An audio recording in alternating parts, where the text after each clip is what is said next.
the knowledge of the subject that we're talking about or that we're going to deal with, and that's what we've been trying to build or we started doing on regards to data.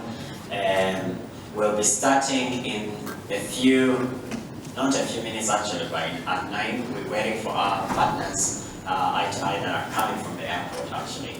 I should tell you that so that I don't lie to you and tell you we're starting in a few minutes and then after that you say, hey Alex, what's going on? So in the meantime, network with the person sitting next to you, and if you already know that person and you've met them in several other meetings and you feel like there's a table with people that you need just jump, cross over to the other side or to the back or to the front and introduce yourself to someone.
And can take that economic activity, and because we have connectivity to be with you, it's my privilege to be the lead or director or whatever you want to call me of Insight to Impact.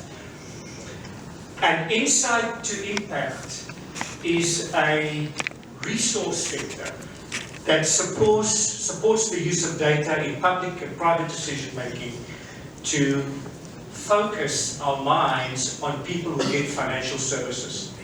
So Eye to Eye is all about vision, and I want to share with you a little story about this. In the 1780s, you will know the United States of America had just become independent from King George III after a battle, and the new president was somebody called George Washington.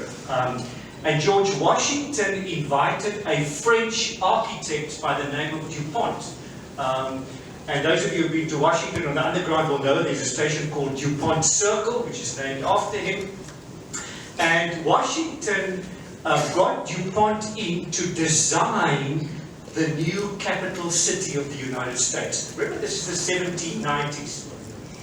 And what his instruction to DuPont was, he says, I want you to design a city for a nation with 500 million people. Now this was in the 1790s when the population of the United States was probably somewhere between 15 and 20 million people. And even today, the US hasn't reached 500 million people. But if you go to Washington and you look at the scale of Washington, what you see is a vision for a city with 500 million people. Similarly, what we at Eye to Eye are saying is that the future of financial services in Africa is about data. And in essence, the fintech revolution is a data revolution. And if there's one racing certainty in the digital future of the world, including Africa, it is that it will be dominated by super platforms. And what I want to ask you today, will Africa be the recipient of super platforms in Silicon Valley or in Shanghai, or will we have our own super platforms? And will the people who will run those super platforms perhaps be sitting here today? Is Africa's Silicon Valley perhaps in the hills of Kigali? That is the future that we are speaking about. And why is it so important to Africa's people? Well, ladies and gentlemen, because data has an unbelievable capacity which none of our big banks on this continent have yet been able to do. And that is that data-driven solutions can make invisible people visible. And people who are in the so-called informal sector don't have pay slips. In fact, 80% of the population in Africa who work have pay slips, and it will be 90% in about 5 years from now. They don't have pay slips, or they don't have assets that banks accept.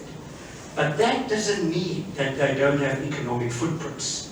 And data can take that economic activity, and because we have connectivity through mobile technology, it can lift it up and make it visible, and show that those are people who really can be commercially served through financial services. So the Data Hack for Financial Inclusion, the second season that Alex has spoken about, is all about that.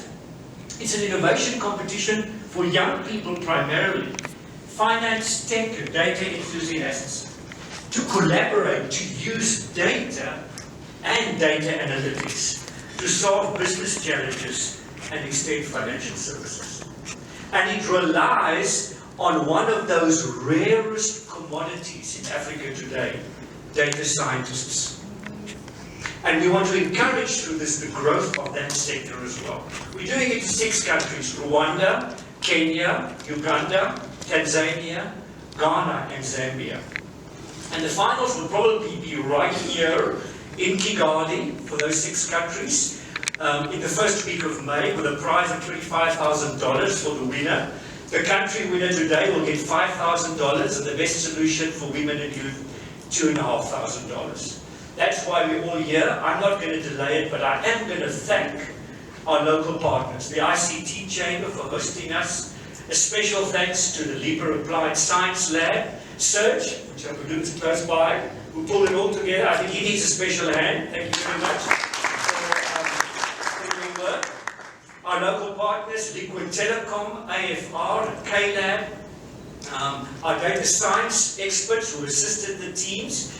A special thank you to our guest speaker later, Antoine Sabera, who's the government's Chief Information Officer here in Rwanda. A special welcome to the Rwanda IC Chamber Vice Chairman, Mr. Jimmy Rutabingwa, as well as all the representatives from our financial institutions. All of this is going to be done, the hardest work, by our 4 judges. Herbert Asimwe, who is the Director of Financial Sector Development in Rwanda, and a visionary man. I've been had the privilege to work with him before, so he exercises his vision here. Herbert, thank you very much for coming. Claudia Ishimwe, who is the head of IT at GT Bank. Renita Nabisubi, who is the head of Digital Financial Services at Access Bank. And Alain Murara, who is the big data specialist at the Rwanda Utilities Regulatory Authority. And our own Dumisani, who is the who heads up our application lab. To our 6 finalists, congratulations, you're out of the blocks. You're not in the starting blocks anymore. Go Limited, Ekis, Ewawe, Spiderman, Mo Sports, and U+. You've got to give it to them, they're original with names. To you, we are saying, not may the best team win, but may for all of you be the next step in your journey. And may, in the room, as I started out today, be some of the people who will build Africa's super digital platforms. We look forward to hear from you. Thank you very much.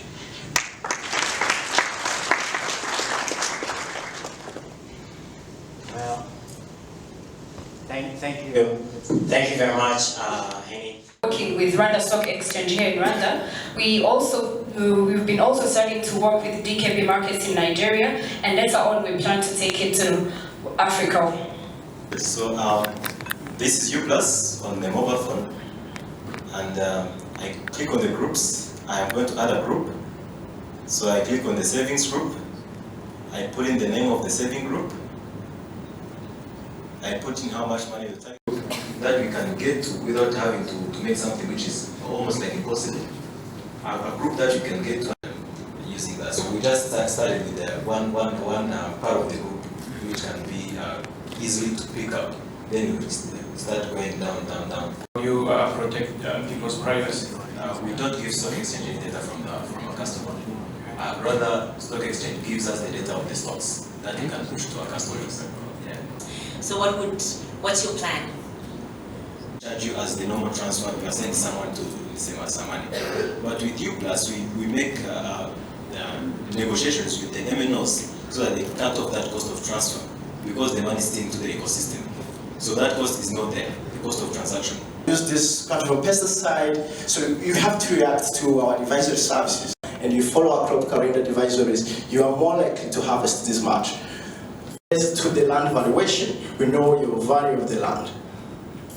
Not only that, but also we consider necessarily waiting for the 2 times per year or every 6 months, as my dad used to do.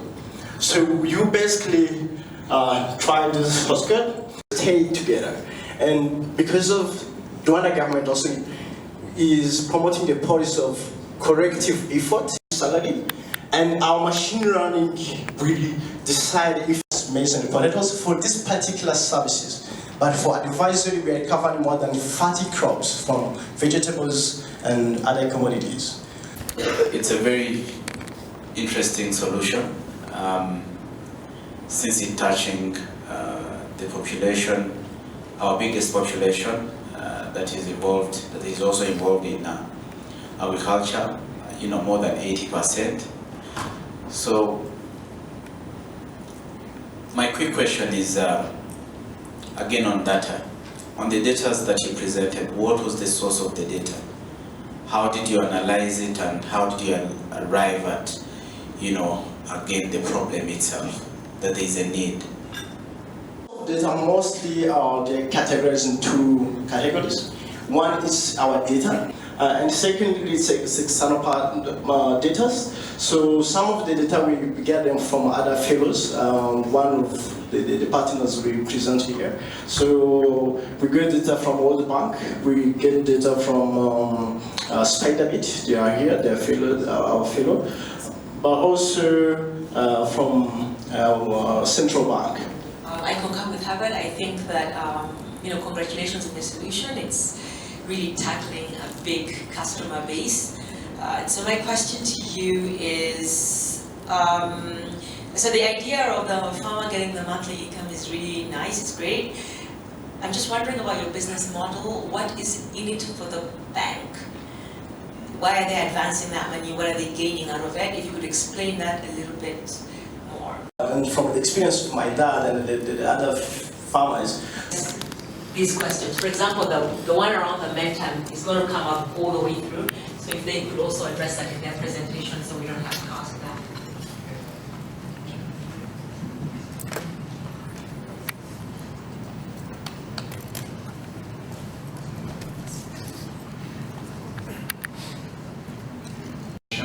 And from Team Access. And I want to try to make it quick, but first off, this is my team members. And today I want to tell you a little bit of story. And I don't know if you can see this beautiful munchkin baby boy here. So this happened yesterday. I hadn't planned to share this picture with you guys, but yesterday we were visiting one of the groups of young ladies aged between 16 and 22, single mothers. And as we're training them about how SAFE works, which is the platform we're going to present today, for us at least it's been a personal experience, besides the fact that it's a business, but also the impact that it's creating in people we're targeting has been quite interesting.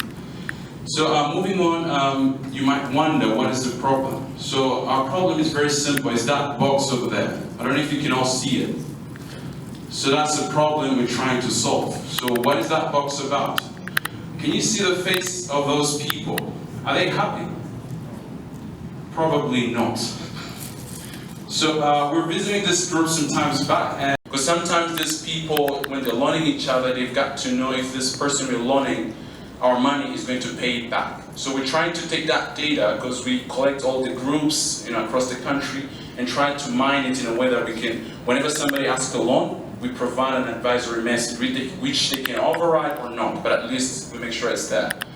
You see this, you have the average of, the red is average of savings, and the blue, those are people in savings groups. You see that we have a dip in Kigali. They do not bet all the money they have earned in the previous bettings.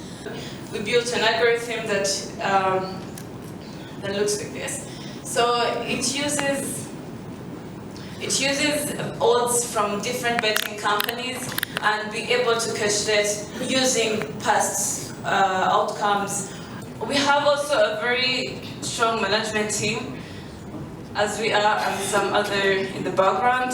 So the main opportunity is that the government of Rwanda is looking forward to emphasizing the policy of saving. And we also want to help that community which is, forgive me if I say that, which is ignored, which is the betting community. They keep on in that same circle of betting, losing, winning, and then betting again. So we want to kind of crush that circle and be able to encourage them to save and move on to something bigger than betting. You guys are using this platform, YouTube, Instagram. On my precise odd of winning. So at what point do I know the precise odd? And would like to link it to probability. So maybe take into consideration your mark of change to say my probability of winning is based on the number of times that I actually play or that I place the bet. So at what point do you then advise me? Actually, to go briefly on that before Isaiah comes and give you the... Okay. So actually we build this model. All we do, we collect odds, different odds from different bookmakers. And actually, when they're creating odds, they based on the actual form of a team. And actually, the home advantage, they take account into the referees, the players, just as simple as that. And they come with an odd which looks like 1.3 or 1.4. So basing on that, and basing on different of bookmakers, we come up with like a long sheet of Excel where our model analyzes and precise the odds that a team has. And from that, we precise if the possible outcome, the high probability of the outcome, this might be a draw. Give that to them.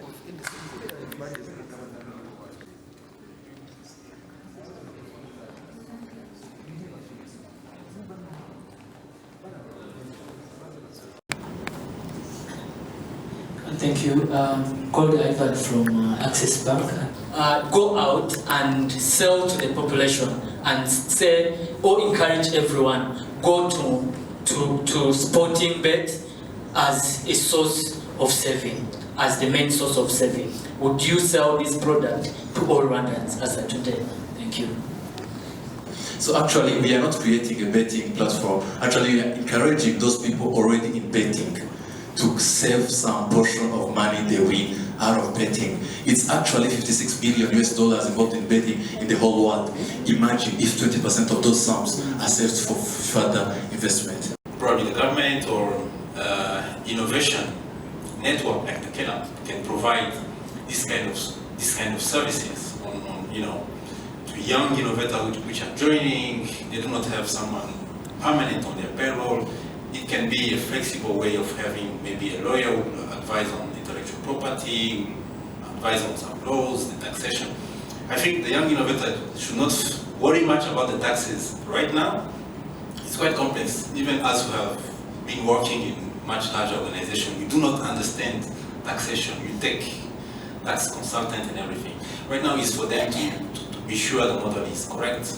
They have clear value proposition, they are clear on where the revenue will come, and the rest can come along.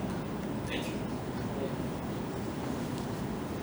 And you guys, you need to be out there. People need to know what you're doing. There's so many people who are so much interested to invest or to even support you in different ways. So make sure you're out there and you are reaching out to the maximum. Thank you. Judges, as this is being handed over. After that, we will hand over the certificates. Lastly, allow me to appreciate the panel, the judges that we had this morning to find the winners but I believe all of them are winners. People who are sitting on this data should open it up so that these teams and even more innovators can take advantage of it to provide value addition services across all sectors in Rwanda. We want to appreciate the government of Rwanda, and we are blessed this afternoon to have our guest speaker, Mr. Tony Severa, who is the Government Chief Innovation Officer. And without wasting more time, I want to kindly request that you come and give us your remarks. Thank you very much.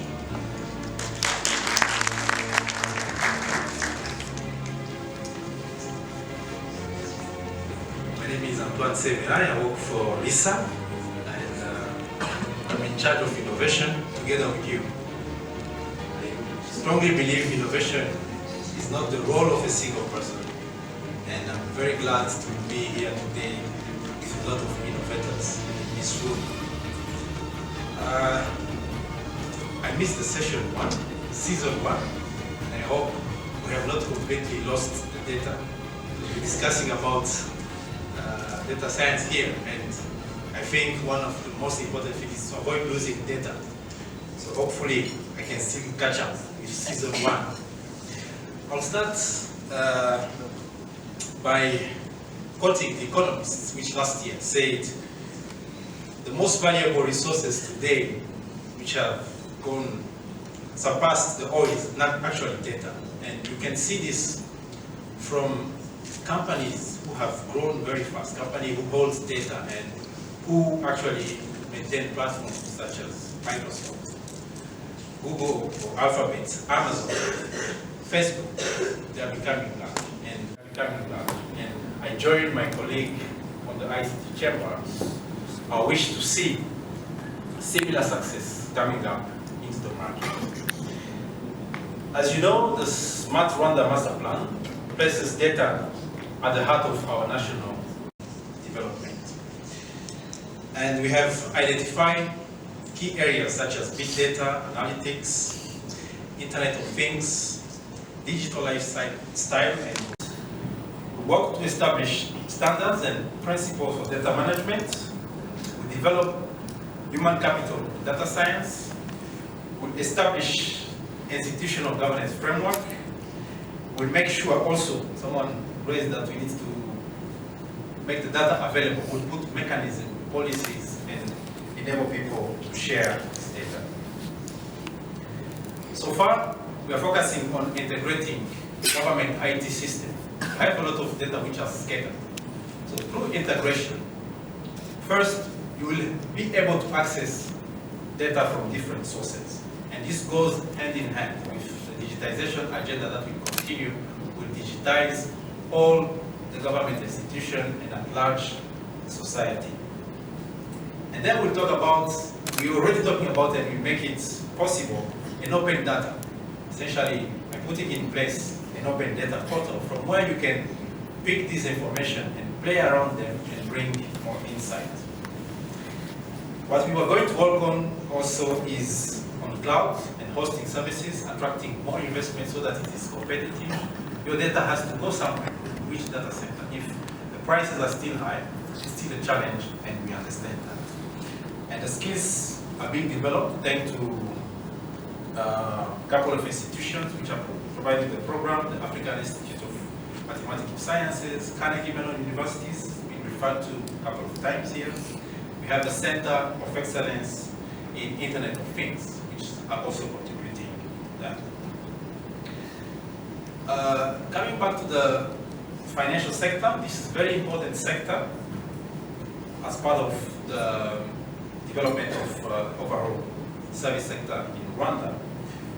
We look at it, and your projects are quite aligned with the vision of the country for financial inclusion and for promoting cash life cycle anyway. So I want to commend the different participants: the startup, U+, Go, Exas, UAW, Real Sports, Spiderbit. Your presentation and your projects were quite interesting, and this gives us increased confidence that we are on the right track. Please continue with your ideas, go beyond this, this stage, all of you, those who made to the final, those who studied, we count very much on you to come up with bright ideas that will help us resolve the challenges and go further in the development agenda of our country. I'd like also to wish good luck to go for the grand finale that will take place a couple of weeks. We're behind you. We wish you good success. You have a couple of weeks to prepare more and train. Hopefully, you'll be the winner for the next stage. I want also to thank organizers, different ones, the judges, the mentors, different startups who are here, the participants for the event. I want to assure you of the continuous support of the Ministry of ICT, RISA. We are here to closely collaborate with you and come up with a good solution on the market. Let's keep this conversation going further.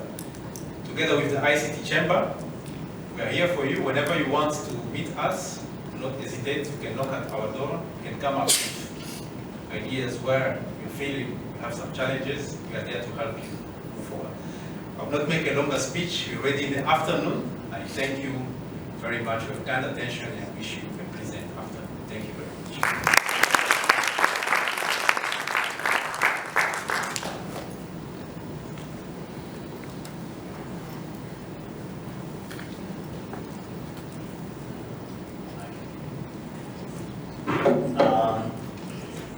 I always fail to close things, to say this is the end, but I would like to once again appreciate all our participants, all our guests, everybody that was in this, and maybe highlight that this is not the end for our fellows and the teams that we're working with.